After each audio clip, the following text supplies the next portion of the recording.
Bonjour tout le monde, bienvenue sur ma chaîne YouTube, l'univers de Nada. Aujourd'hui on se retrouve pour la partie 2 du vlog au Maroc. Si vous avez toujours pas vu la partie 1, je vous mets le lien en description.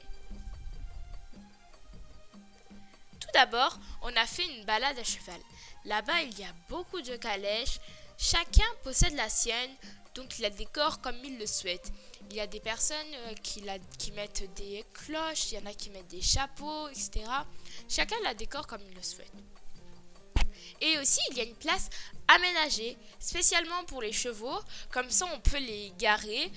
Et on peut les garer, comme ça, c'est pas encombrant.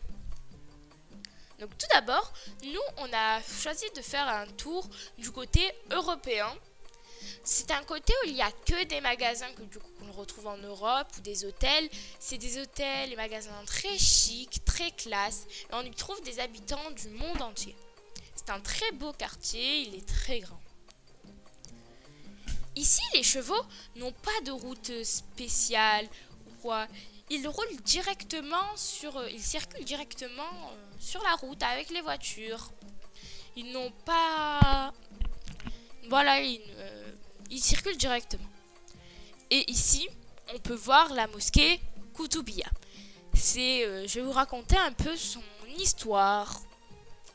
Donc, c'est parti. La mosquée Koutoubia, c'est la plus importante de Marrakech. Elle attire l'attention pour la hauteur de son minaret qui fait quand même 69 mètres de haut. Donc, c'est le point de vue le plus haut sur tout Marrakech. Et aussi pour sa couleur très rose, parce que c'est la couleur typique de Marrakech. Tout comme le reste des mosquées de la ville, l'entrée est interdite aux non-musulmans. Donc vous devez vous contenter de la regarder de l'extérieur. Cette mosquée, c'est un lieu important de rassemblement. Vous trouverez du monde dans les rues alentours ou ces jardins à n'importe quelle heure de la journée, puisque c'est vraiment animé.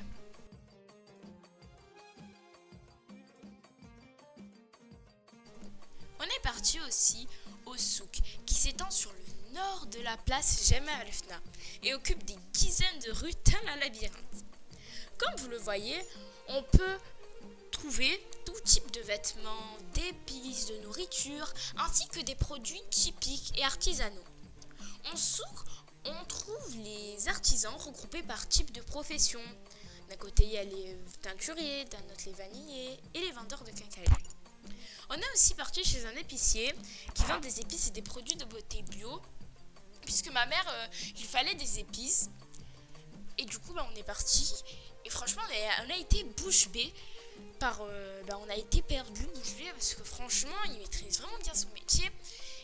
Il vient prendre les grains, voilà les grains des épices, il vient les moulus, je sais pas comment on dit, il vient les mettre, voilà quoi, il vient les mettre en poussière si on peut dire ça, et du coup il vient le mettre devant nous et ensuite il les mélange pour former d'autres épices, et il fait aussi des produits de beauté, tout est bio, comme de l'argile, etc.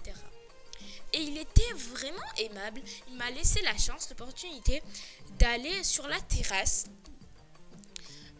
Et on pouvait voir plein de personnes qui tissent la paille avec la main. Donc, pour faire par exemple des chapeaux, ou je sais pas, des chapeaux, des sacs, etc. Et on appelle ça des vanilliers. Donc, il y avait plein de vanilliers sur cette place. Et ici, je vous ai filmé la place en pleine journée, la place Jemaa el-Fna en pleine journée. Et là, en pleine nuit, on peut voir que c'est très animé. C'est vraiment animé, il y a plein de restaurants. Nous, on a déjà mangé là-bas. La dernière fois qu'on y était allé, ils sont rangés par chiffres, par nombre. Et on peut voir qu'il y en a vraiment plein. C'était bon. Et il y en a vraiment beaucoup. Et en fin de journée, pour se reposer, on est parti au hammam 1001 nuits. Il se trouve à l'intérieur du souk. C'est un hammam traditionnel. Et il y a des stars telles que Franck Dubosc, Pablo Carbonell ou encore Sarah Weiner qui y sont allés. Donc là, je vais vous montrer un peu le salon. C'est un salon, c'est une salle d'attente, mais la salle d'attente, c'était un salon traditionnel marocain.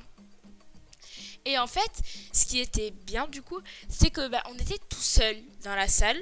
On était littéralement seul, car ils respectent vraiment bien le corona, les mesures du corona. Donc on était seul, même quand on est parti au hammam, on était seul. Ils prenaient par famille, voilà. Et c'est homme-femme, donc c'est séparé. Et franchement, c'était très très bien. Ils nous ont bien accueillis. Dès qu'on est parti du coup dans ce salon, ils nous avaient donné du thé, etc. Le thé, il était vraiment bon. Donc on peut encore voir nos verres. Donc c'était vraiment beau. Et ça, c'est un salon traditionnel marocain. Donc c'est une salle d'attente en fait. C'est ici qu'on l'attendait pour passer au hammam. Et franchement, c'était superbe. Il y a aussi des massages, etc. C'est vraiment vraiment bien.